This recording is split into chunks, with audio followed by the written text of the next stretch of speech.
Hi friends, இன்றைக்கி நம்ம மீன் வாங்கிட்டோம். இங்கே பாருங்கள், நெத்திலி மீன் வந்து எவ்வளோ ரூபான்னு தெரியலை. ஆனால் மீன் சூப்பராக இருக்குது. ஃப்ரெஷ்ஷான நல்ல மீனாக தான் இருக்குது. மீன் நிறையா இருக்குது. அடுத்தது வந்து சாலை மீன் செம சூப்பர் மீன்.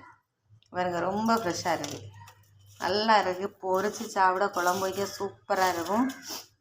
இது வந்து இன்றைக்கி மீன்காரர் வராதனால வேறு ஒரு மீன்காரருக்கு ஃபோன் பண்ணி சொல்லியிருந்தோம். அப்போ அந்த ஆள் வந்து மீன் தந்துட்டு போயிருக்காங்க. ஆனால் எவ்வளோ ரூபான்னு தெரியல. எனக்கு தெரிஞ்சு 100 ரூபாய்க்கு நெத்திலி, 100 ரூபாய்க்கு சாலையாக இருக்கலாம். எவ்வளோ ரூபான்னு அவங்க காசு வாங்க வரும்போது தான் தெரியும். ஆனால் மீன் ரொம்ப நல்லா இருக்குது. இன்றைக்கி நான் வந்துட்டு ஒரு மீனை தான் குழம்பு வைக்க போகிறேன். ஒரு மீன் வந்து ஃப்ரிட்ஜில் தான் வைக்க போகிறேன். ஏன்னா நேற்றுள்ள சிக்கன் வந்து 65க்கு ரெடி பண்ணி வச்சுருக்கனால ஒரு மீன் மட்டும் எடுத்தால் வீடியோ பிடிச்சதால